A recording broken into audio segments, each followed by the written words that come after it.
코로나로 인해서 전 세계 감염병이 대유행이 된 지도 벌써 4개월이 넘었습니다.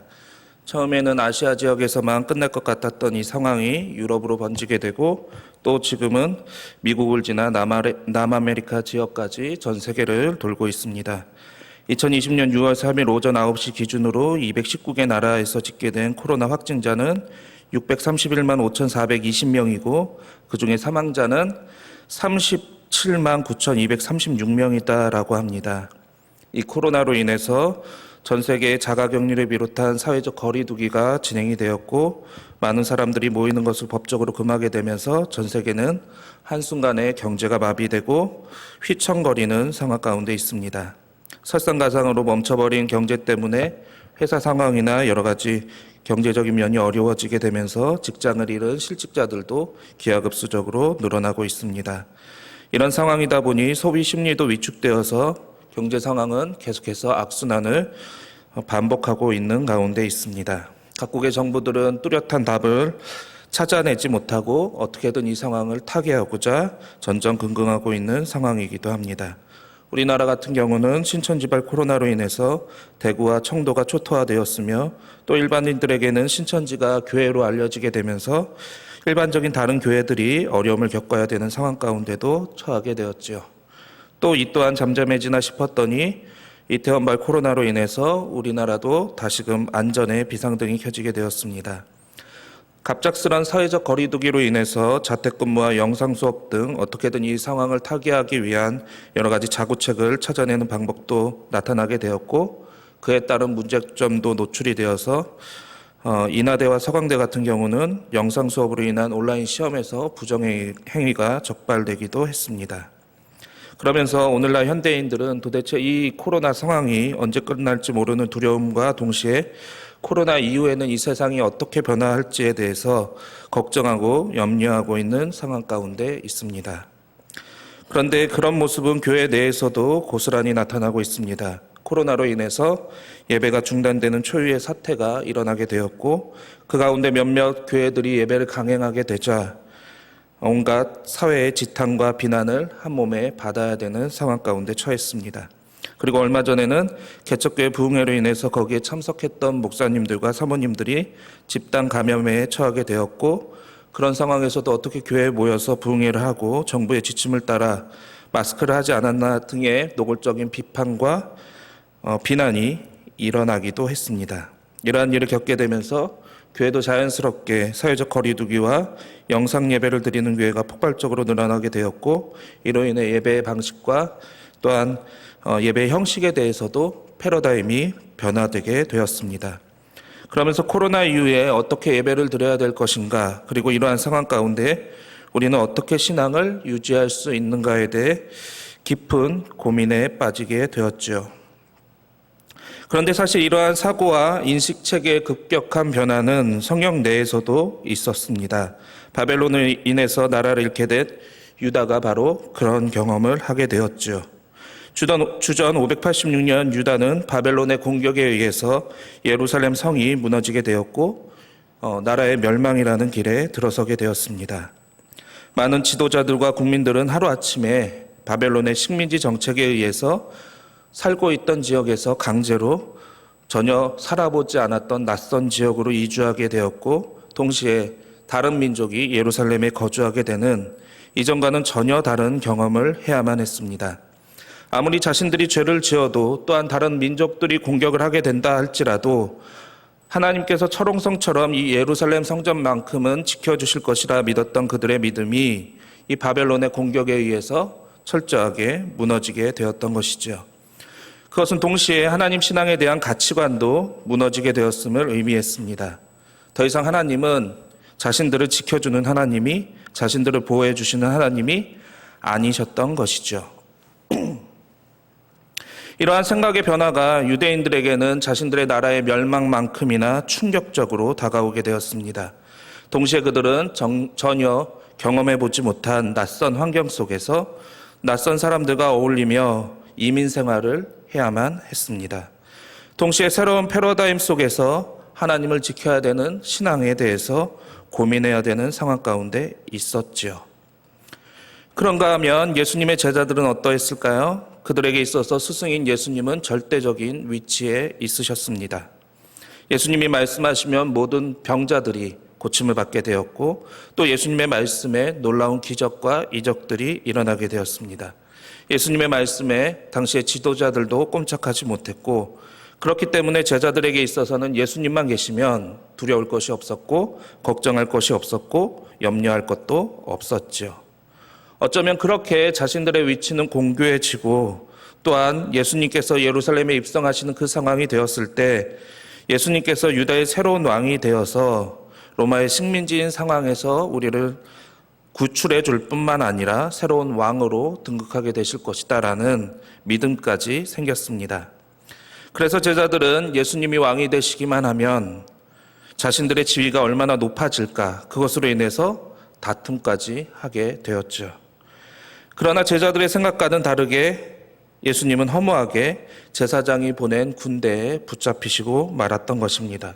그리고 고난과 고통을 받으시고 십자가에 달려 죽으셨습니다.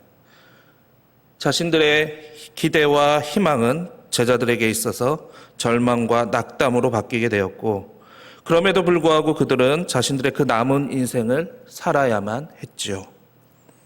그러면 바벨론 포로기를 경험했던 유대인들과 예수님의 죽음을 경험했던 제자들은 이 급격하게 변화된 이 삶 속에서 어떻게 하나님의 신앙을 지키고 예수님 없이 살아야 되는 그 삶을 살 수 있었겠느냐라는 겁니다. 또 그것이 포스트 코로나의 시기를 살고 있는 우리에게 어떤 신앙적인 답을 줄 수 있을까요? 바라기는 이 말씀을 통해서 함께 은혜를 나누는 시간이 되시기를 주님의 이름으로 축원드립니다.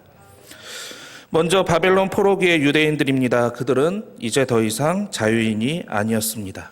포로였죠. 이제 자신들의 나라는 이 세상에 존재하지 않습니다. 그러면서 그 지역의 문화와 풍습에 순응하며 사는 사람들도 생겨나게 되었고 그 가운데는 자신들이 유대인이라는 그 신앙을 지켜야 되는가로 고민하게 되는 사람들도 생겨나게 되었습니다. 다니엘서에 나오게 되는 음식에 대한 문제 그리고 기도와 신앙에 대한 문제들이 바로 그 당시에 전 세계에 흩어져 지내야 했던 유대인들이 겪어야 하는 상황들이었습니다. 많은 민족들이 음집한 그곳에서는 더 이상 유일신 사상이 의미가 없었습니다. 더 이상 하나님은 유일하신 하나님이 아니셨기 때문입니다. 오직 유일하신 하나님만 섬기던 그 문화와 환경에서 이제는 다른 민족들이 섬기는 신들과 그들의 문화와 풍습에 비교할 수 있게 되었고 그들의 문화도 경험할 수 있는 상황 가운데 놓이게 되었죠. 그러면서 상당수의 유대인들은 왜 우리가 더 여호와 하나님을 믿어야 되는가에 대한 그 신앙적인 고민을 할 수밖에 없었습니다. 젊은 유대인들 가운데는 이런 생각을 하는 사람들도 있었을 겁니다. 이 나라를 지켜주지도 못한 신을 우리가 더 이상 믿어서 무슨 의미가 있겠는가? 혹은 이런 생각도 했겠죠. 이렇게 많은 신들이 있는데 왜 우리가 그 중에 여호와 하나님만을 믿어야 하는가? 어쩌면 여호와 하나님만을 믿고 경배하는 것은 고리타분한 생각일 뿐이지 않을까? 다른 좋은 신들도 많이 있는데 이런 생각들이 그 지역에 살아야 했던 유대인들에게 주어진 상황이었다라는 것이죠.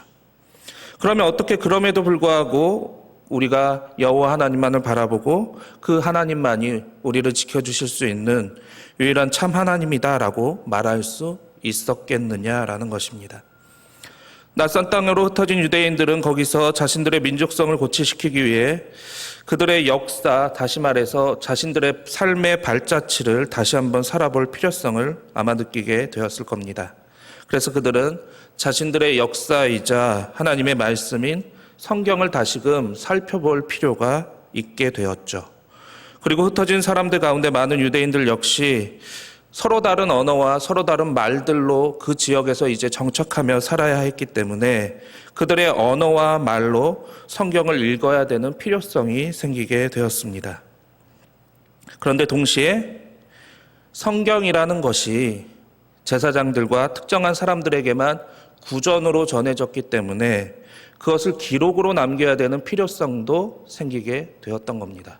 다시 말해서 창세기부터 말라기까지의 그 성경의 모든 말씀들이 그 당시에는 글로써 남겨져 있는 것들보다 구전으로서 전해지는 것들이 있었기 때문에 그것들을 다시금 정리할 필요가 생겨나게 되었다라는 것이죠. 동시에 그 모든 상황들을 어떻게 다시금 정리를 하면서 체계적으로 그 상황들의 말씀들 속에서 그 상황들을 살펴볼 수 있을까에 대한 고민들도 하게 되었습니다. 마치 그런 것입니다. 우리가 일제 침략기의 역사에 대해서 다시 살펴보게 되고 우리 민족의 영웅들에 대해서 다시금 살펴보게 되면서 민족성을 고취하게 되고 그리고 우리의 언어를 지키고 보호하고자 하는 그러한 필요성을 경험하게 되었던 것입니다. 그러한 작업들을 하게 되면서 그들은 분명한 한 가지 사실을 알게 됩니다. 그럼에도 불구하고 이 세상의 주인은 여전히 여호와 하나님이시고 여전히 하나님은 자신들을 사랑하고 계시며 여전히 하나님의 뜻은 온전하게 이루어지고 있다라는 사실을 말이죠. 그러면 무엇이 도대체 문제였을까요? 문제는 하나님께 있으셨던 게 아니라 바로 자신들에게 있었다라는 겁니다. 자신들이 너무 하나님에 대해서 몰랐던 것이죠. 하나님은 그저 자신들을 지켜주시는 하나님, 내게 무언가 필요하고 내가 요구할 때 무언가 도움을 주고 나를 책임져 줘야 되는 분, 그렇게만 생각하고 있었다라는 겁니다. 또 자신들은 하나님을 위해서 예배의 자리만 지키면 되고 정해진 절기에 성전에 모이고 때가 되면 예물을 드리면 자신들이 해야 되는 모든 역할과 사명은 끝났다라고 생각했던 것입니다. 우리를 향한 하나님의 뜻이 무엇인지 또 하나님은 어떻게 우리가 이 시대를 살아가기를 원하시는지 그것에 대해서 전혀 관심이 없었다라는 것입니다. 그러나 멸망당하게 되고 다시 하나님의 말씀을 정리하는 이 과정을 거치게 되면서 전 세계로 흩어진 유대인들은 자신들이 하나님의 뜻대로 살지 못하고 있었음을 동시에 깨닫게 됩니다. 그래서 그들은 그곳에서 정해진 때와 시기에 더 이상 제단을 쌓고 예배를 드릴 수는 없는 상황 가운데 처하게 되었지만 다른 방법으로라도 하나님의 말씀이 더 이상 끊어지지 않도록 그 말씀을 들을 수 있는 장소와 그 말씀을 기록으로 남기고 보관해야 되는 장소가 필요하게 됨을 동시에 뼈저리게 느끼게 됩니다. 그래서 그들이 회당을 짓기 시작했던 것입니다. 왜냐하면 제사를 드릴 수 없는 상황에서 오직 그들이 하나님의 말씀을 읽고 자신들의 신앙을 유지하고 간직할 수 있는 방법은 오직 하나님의 말씀을 읽고 듣는 것 외에는 없었기 때문입니다. 그래서 구전으로 남겨져 있던 것들이 제사장과 랍비들에 의해서 구전으로 남겨져 있던 것들이 서기관들에 의해서 말씀으로 기록으로 남겨지는 작업이 진행되게 되었고 그렇게 회당은 유대인들에게 있어서 민족성을 유지하는 것과 신앙을 유지하는 중요한 공간이 되었던 것입니다. 그렇게 말씀을 통해 민족성을 고취하게 되면서 다시금 중요하게 살펴보게 된 부분이 바로 이 창세기의 말씀인 것입니다. 창세기는 말 그대로 우주의 시작과 그 기원을 보여주는 책입니다. 세상이 어떻게 만들어졌으며 그 시작을 통해 어떻게 지금까지 오게 되었는지에 대한 그 모든 과정을 기록한 책입니다. 그래서 이 창조에 대한 수많은 흩어진 하나님의 말씀을 수집하고 정리하여 창세기라는 책으로 남겨지게 되면서 그 과정에 참여했던 저자가 하나의 분명한 사실을 깨닫게 되는데 그것은 여전히 온 세상이 하나님의 것이고 하나님께서 이 세상의 주인이시다라는 것이었습니다. 그렇기에 그 창세기의 제일 처음 부분에 이 말을 삽입해 넣었던 것입니다. 그것이 바로 창세기 1장 1절의 말씀인 것입니다. 무슨 말씀이신지 아시죠? 네. 말씀을 다시 한번 읽어보면 다음과 같습니다. 태초에 하나님이 천지를 창조하시니라. 이 말은 세상에 많고 많은 신이 있고 또 많은 사람들이 자신들을 신급의 위치로 올려놓고 자신들을 숭배하길 원한다 할지라도 그들은 절대로 진짜 신이 아니다라는 말입니다. 유일하신 신은 오직 여호와 하나님 한 분밖에 없으시다라는 것이죠. 그것은 나라가 멸망당했어도 또 포로로 원치 않는 낯선 곳 환경 속에서 살아야 함에도 불구하고 더 이상 그들에게는 여호와 하나님이 살아계신 것처럼 느끼지 않는 가운데 있다 할지라도 변함이 없다라는 겁니다. 그러면 창세기 저자가 분명히 이 말을 선언할 수밖에 없었던 분명한 이유는 어디에 있겠느냐라는 겁니다. 그 말씀 속에서 역사하고 일하시는 하나님을 경험했기 때문입니다. 그리고 그 하나님께서 우리를 사랑하고 계심을 느꼈기 때문입니다. 그래서 세상을 하나하나 창조하시면서 그 모든 과정을 진행하시면서 창세기의 책이 기록되고 역사가 흘러가는 모든 과정 속에서 하나님이 나를 사랑하시고 하나님이 우리를 사랑하시고 하나님께서 여전히 우리에게 깊은 관심과 사랑을 보내시고 계심을 경험하게 되었던 것입니다. 하나님께서 세상을 창조하시면서 하셨던 말씀, 보시기에 심히 좋았더라라는 이 말씀과 그리고 그렇게 질서정연하게 창조되고 난 후에 가장 마지막에 가장 좋은 것이 모든 좋은 것들이 완성된 후에 가장 마지막에 창조한 것이 바로 사람이다라는 것에서 우리는 하나님께서 얼마나 이 사람들을 아끼고 사랑하고 계신지 확인할 수 있다라는 것이죠.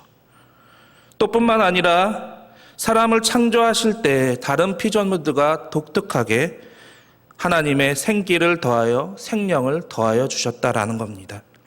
창세기 2장 7절의 말씀입니다. 여호와 하나님이 땅의 흙으로 사람을 지으시고 생기를 그 코에 불어넣으시니 사람이 생명이 되니라. 하나님께서 창조하신 창조물들 중에 유일하게 하나님의 호흡, 그 하나님의 생기를 담고 있는 존재가 있는데 그게 바로 사람이다라는 겁니다. 그래서 하나님께서는 다른 모든 생물들과 다르게 사람에게 이 세상을 다스리는 청지기로서의 사명을 부여해 주셨던 것이죠. 사람이 그렇게 하나님의 사랑과 관심과 모든 것들이 집약된 존재라고 말할 수 있게 되는 겁니다. 그런데 그런 존재로 만들어진 아담과 하와가 죄를 지어 징벌을 받게 되죠. 그때 하나님께서는 어떻게 하셨습니까? 그들에게 징계를 내리시고 에덴 동산에서 쫓아내시는 걸로 끝내실 수 있으셨지만 그렇게만 보내지 않으셨다라는 겁니다. 그들에게 하나님의 사랑의 증표인 가죽옷을 입히셨던 것이죠. 하나님께서 가죽옷을 입히셨다라는 것은 무엇을 의미하는 것이겠습니까? 이 죄를 지은 사람이 이 세상 가운데로 그냥 살아가는 데 있어서 안타까운 마음과 사랑하는 마음과 긍휼한 마음이 있으셨기에 그냥 보내신 것이 아니라 동물을 희생해서 가죽을 벗기고 그것으로 인해서 옷을 지어서 사람에게 입혀주셨다라는 겁니다. 하나님의 사랑이 없으시다면 결코 있을 수 없는 일이겠죠. 그런가 하면 가인이 동생을 죽여서 쫓겨나고 도망쳐야 되는 상황 가운데 처할 때는 어떻게 됩니까?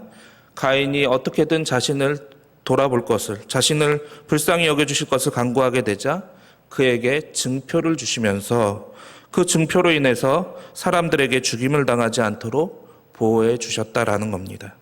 이 또한 살인자 가인을 여전히 하나님께서는 사랑해 주셨다라는 것을 보여주는 부분이죠. 또 죄가 세상에 만연하여서 하나님께서 홍수로 세상을 심판하실 때는 어떻게 되었습니까? 하나님께서 그 많고 많은 사람들 중에 노아에게만은 긍휼을 베풀어 주셨습니다. 그로 인해서 이 땅에 다시금 사람이 살 수 있게 되었다라는 것이죠.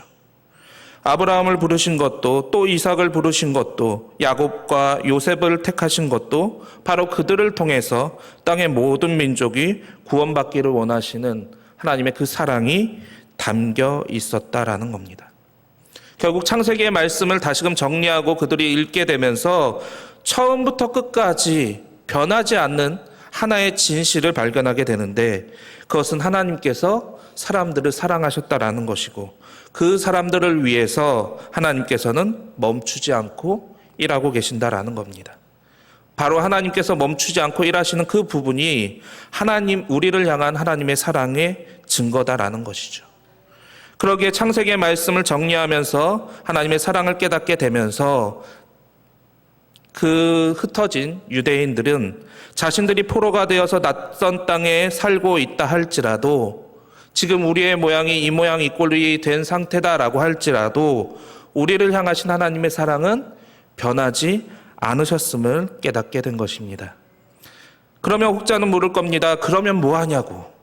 하나님의 사랑이 변하지 않는다라고 해서 너희가 포로된 것에서 자유롭게 되니? 세상이 하나님께서 정말 창조하셨다면 왜 너희는 자유인이 아니라 포로로 여기서 힘들게 살아야만 하는 거니? 라는 근본적인 물음을 할 수 있을 겁니다. 말씀드린 대로 문제는 하나님께 계신 게 아니라 우리 자신들에게 있었다라는 것이죠. 사람이 하나님의 뜻을 어기고 하나님이 떠난 삶을 살게 되면서 문제가 일어나게 되었다라는 겁니다. 그렇게 하나님의 뜻대로 살면 어떻게 되고 하나님의 뜻대로 살지 않으면 어떻게 되는지 분명하게 보여주는 책이 바로 이 창세기의 말씀이다라는 겁니다. 하나님의 뜻대로 살지 못했던 인류는 죄를 짓게 되었고, 그리고 그 죄로 인해서 홍수라는 멸망이라는 결과를 얻게 되었고, 또 사람의 어리석음으로 쌓게 된 바벨탑은 언어로 인해서 흩어짐이라는 결과를 만들어 놓았다라고 한다면, 하나님께 순종했던 아브라함, 이삭, 야곱, 요셉 등을 통해서 하나님의 은혜를 누리고 복을 누리며 복의 근원, 복의 통로, 복의 전달자로서 살아가는 삶의 표본을 보여주게 되었다라는 겁니다.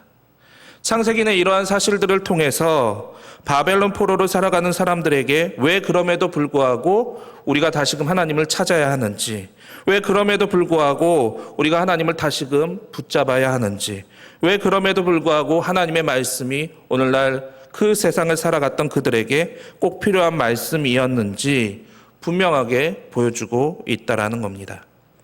과거의 선조들의 예를 통해서 지금 자신들은 죄와 불순종으로 인해서 이 바벨론 땅에 흩어져서 포로로서 전혀 경험해보지 못한 이 낯선 환경 속에 흩어짐을 당하게 되었지만, 그러나 여기서 그들이 하나님에 대한 신앙을 다시금 온전하게 잊지 않고 하나님의 말씀대로 하나님의 자녀대로 살기만 하면 아브라함과 이삭과 야곱과 함께 하신 그 하나님께서 흩어진 자신들을 다시금 구원해 주실 것이다라는 그 믿음을 창세기는 우리에게 가르쳐주고 있는 것이다라는 겁니다. 그래서 창세기의 저자는 창세기의 모든 이 과정을 하나의 글로 압축해서 창세기 1장 1절에 이렇게 표현해 놓은 것입니다. 태초에 하나님이 천지를 창조하시니라.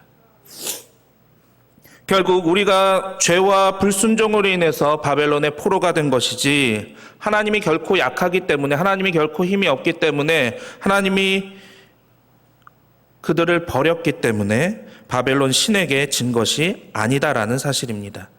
어떤 의미에서 볼 때 하나님이 침묵하고 계신 것 같고 자신들을 돌보아 주지 않으시는 것 같은 이 상황 가운데 있다 할지라도, 자신들이 온전히 하나님 앞에 서기만 하면, 자신들의 죄를 회개하고 하나님의 이름을 부르며 하나님의 자녀다운 삶을 살기만 하면 하나님께서는 다시 자신들을 지켜주실 것을 확신하게 되는 것입니다.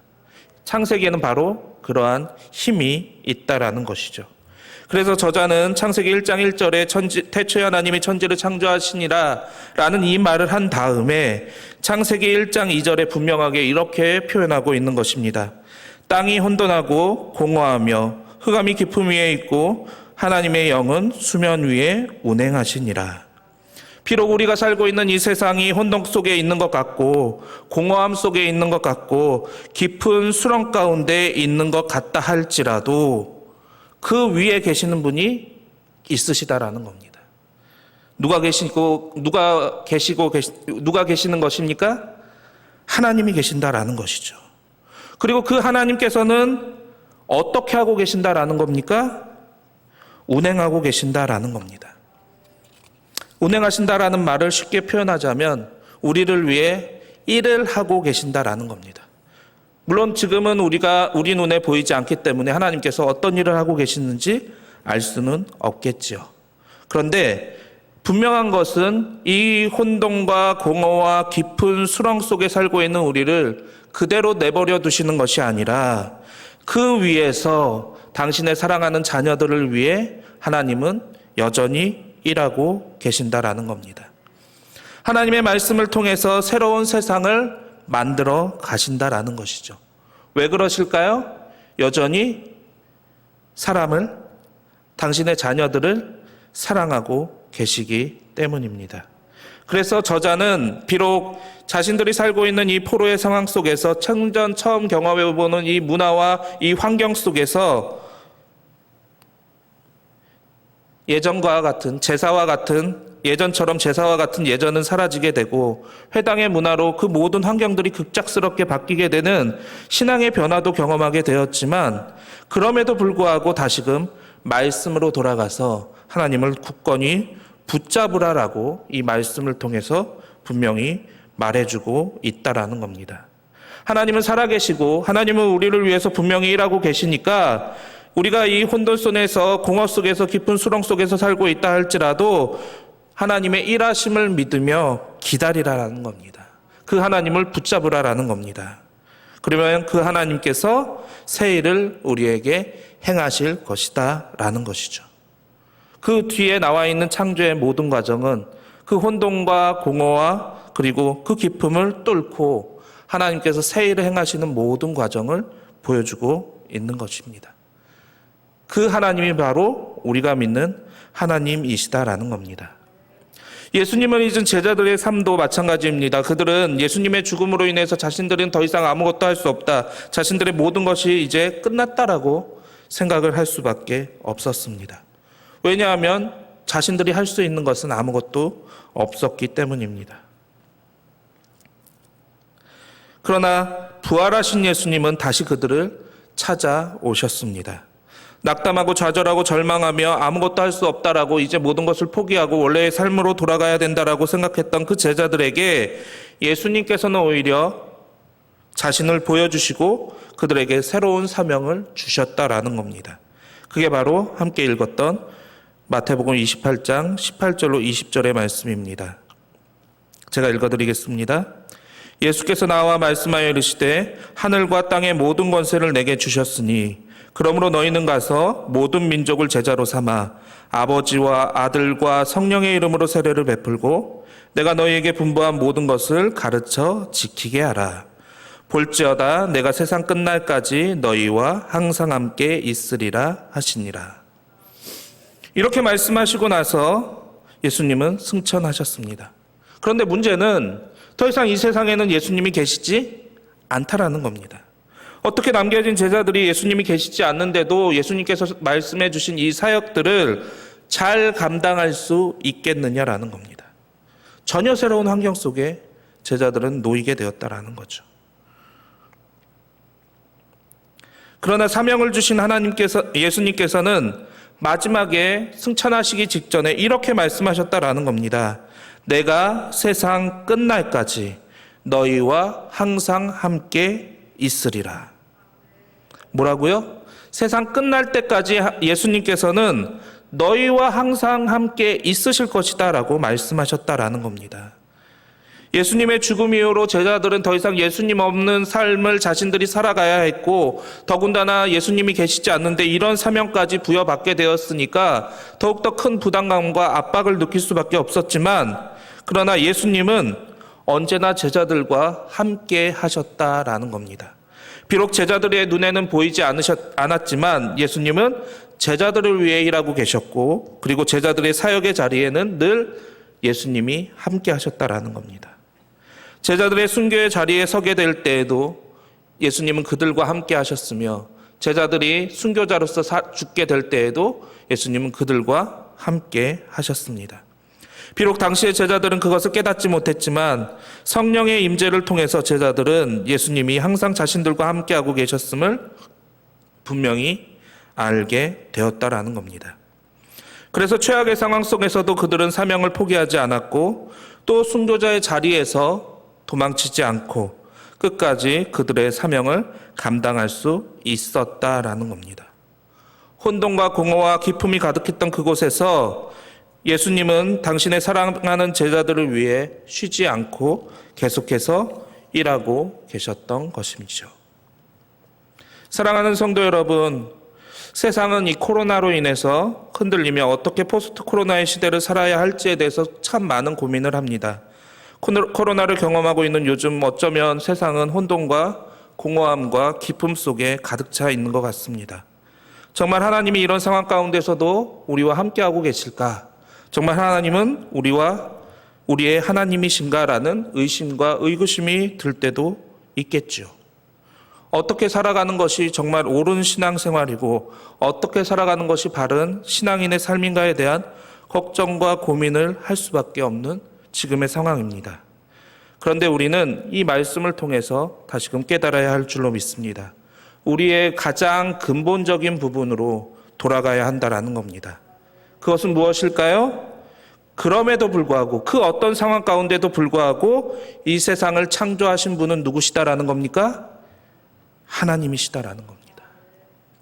그리고 분명한 것은 무엇입니까? 그 하나님께서는 여전히 우리를 위해 일하고 계신다라는 것입니다. 또 분명한 한 가지는 무엇입니까? 예수님은 지금도 저와 여러분과 항상 함께하고 계신다라는 것입니다. 아무리 코로나로 인해서 우리의 예배 환경이 바뀌게 되고 혹은 여러 가지 상황들이 변화한다 할지라도 정말 우리가 잊어버리지 말아야 할 단 하나의 진실은 바로 이것이다라는 겁니다. 이 사실은 근간이 흔들려서는 안 된다라는 겁니다. 그렇게 우리는 다시금 말씀으로 돌아가야 되고 그 말씀을 비추어 우리의 삶을 돌이켜볼 수 있어야 한다라는 겁니다. 흩어진 유대인들처럼 정말 우리가 하나님의 말씀대로 살고 있었는가? 정말 우리가 하나님의 뜻에 순종하는 삶을 살고 있는가?